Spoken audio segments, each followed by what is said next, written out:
Hotel में बैठा होता है एक स्पीकर पे पोस्ट करनी है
तो ये देखिए कि मेरी जो है सुरखाब के साथ वीडियो बन रही है। आज तक मैंने इस जानवर के बारे में सुना था, इसे टीवी पे देखा था। आज फर्स्ट टाइम जो है मैं इनके पास बैठ के इन्हें देख रही हूँ।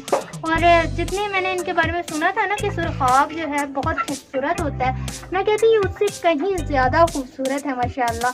अल्लाह पाक जो है इनके ऑनर के कारोबार में मज़ीद जो है बरकत डालें, क्योंकि ये बहुत अच्छा इन्होंने एक सेटअप बनाया हुआ है जिसे देखकर बड़ी खुशी होती है।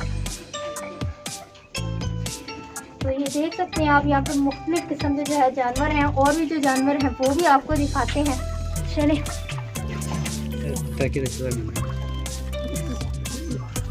नहीं, टर्की कोई नहीं पिया, फेजेंट पिया है, शलवार दे पट्ठी पट्ठा पिया है। तो वॉइस मैसेज कर देते हुणे भेज देना बेटा।